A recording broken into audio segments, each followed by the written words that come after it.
شهباز شریف صاحب د اوورسیز چې کوم پاکستانیان دي نو د هغوی حوالې سره یو ډېر زیات ښکلې خبره کړې ده خو هغه خلک وایي که نه وایي دیر آئے درست آئے ډېر لیټ دی دا فیصله وکړه خو زه فیصله دې ټیک ده چې کوم بیروني ملک پاکستانیان دي نو هغوی د دې پاکستان سفیران وویله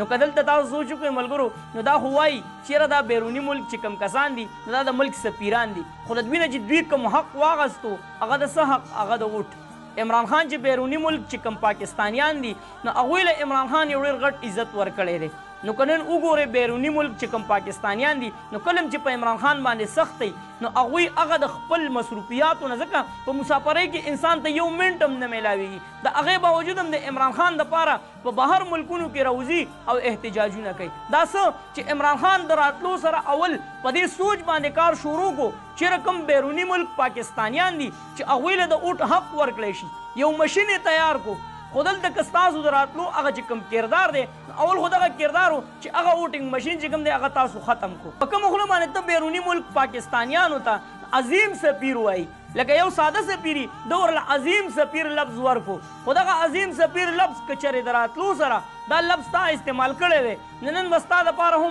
هغه بیروني چې کوم ملک پاکستانیان دي نو هغوی به ستا دپاره هم راوتلې او په روډونو باندې به احتجاج کولی خو دلته کې چې کوم عزت دی نو هغه ورله چا ورکو هغه ورله عمران خان ورکو ځکه چې سعودي عرب ته د هغه چې کومه دوره وه نو په هغې کې اول د هغه چې کوم پیشکش و د شهزاده صاحب مخې ته نو هغه څه هغه چې کوم پاکستانیان دلته چې هغه په قید دي نو هغه دې رها کړی شي السلام علیکم ورحمت الله وبرکاتو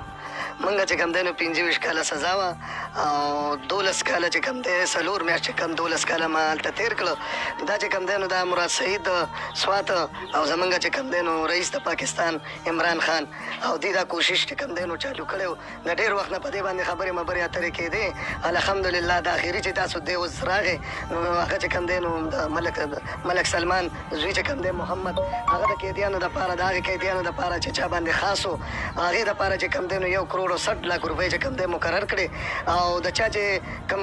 په سعودي عرب کې کسان دي او هغه د هغې نه معلومات وکړي په چا چې خاص پورې دی په چا چې پیسې پورې دي الحمدلله چې انشاءالله تعالی د ډېرو کسانو چې کوم دی نو ډکې شوې دغه شان لمبر کې د یو کس پیسې به ډکېږي او انشاءالله تعالی د عمران خان په وجه باندې د هغې په محنت باندې د هغې په منډه تله باندې الله رب عزت چې کوم دی نو موږ باندې دا رحم وکړو چې کوم دی د خپلو بچو سره چې کوم دی نو میله وکړو نو هغه قیدیان چې کله دغه خبر د هغه پاکستان کې کوم د هغه خاندانونو د هغوی اورېدلی نو هسې سوچ کوو څومره دعابې کړي یا هغه چې کوم قیدیان دي ځکه د سعودي عرب قید خو څه ګپ نه دی دا خو پاکستان نه دی چې هره ورشه او ضمانت وله منظور کړو په ضمانت یې راوباسه هلته یو قانون دی هلته یو آیین دی نو هغه خلکو چې کله دا اورېدلي چېرې په موږ باندې قید ختلی و او هغه قید کې هېڅ هم نه کېدل د عمران خان له وجې زموږ هغه قید چې کوم دی هغه ختم شو او موږ به اوس خپل پاکستان ته ځو او د خپلو بچو او د خپل خاندان سره به میلاویږو نو دغه دعاګانې به لازمي عمران خان دپاره وي او هغه دعاګانې به ضرور رنګ راوړي نو وجه هم دقه ده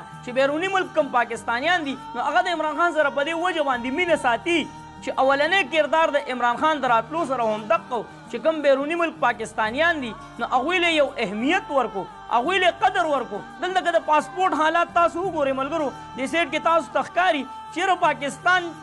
پاسپورټ چې کوم دی هغه یو پیره بیا د دنیا د ټولو نه کمزورترین پاسپورټ هغه مخې ته راغلی نو دا چې کوم شین پاسپورټ دی د دې قدر عمران خان پیدا کړی دلته که په پاکستان کې وګورئ نو دا پښتانه چې پنجاب ته به لاړل نو د دوی به حالات بدل و دې پنجابیانو به ورسره ډېر ظلمونه کول خو هغه چې کله عمران خان راغلی نو د دې پښتنو قدر هغه خلک چې د عمران خان په دورې حکومت کې پنجاب ته مزدورۍ له تلل نن د هغوی نه تپوس وکړه چې په هغه ټایم کې د پښتون څومره قدر و نو دا هغه سره د انسانیت قدر دی هغه سره د مسلمانانو د پښتنو قدر دی نو د دې وجې چې کوم بیروني ملک پاکستانیان دي نو هغوی د عمران خان سره د دې وجې مینه ساتي چې هغوی ورله ډېر قدر ورکړی و عمران خان هغوی له ډېر قدر ورکړی و دغه و ملګرو د شهباز شریف صاحب دغه یو خبر مې سره شریک کړو مې غوښتل چې تاسو سره په یو څو تفصیلي خبرې وکړم تاسو څه وایئ ملګرو چې آیا شهباز شریف چې کوم لفظ استعمال کړی دی نو دا هسې د بیروني ملک پاکستانیان چې کوم دي د دوی د خوشحالولو دپاره استعمال کړی که آیا همدغه شانتې ده او عمران خان په حکومت کې ستاسو څومره عزت او د شین پاسپورټ کم قدر نو هغه زیات و که اوس زیات دی خپله رایه را سره لازمي په کمنټس کې شریک کړئ چېرته مې الله خاد آباد او خوشحاله ساته اخر کې وواست پاکستان زنده باد مسلمان زنده باد تل دې وي آباد دی زموږ وطن پاکستان دی او مسلمان دی الله پامه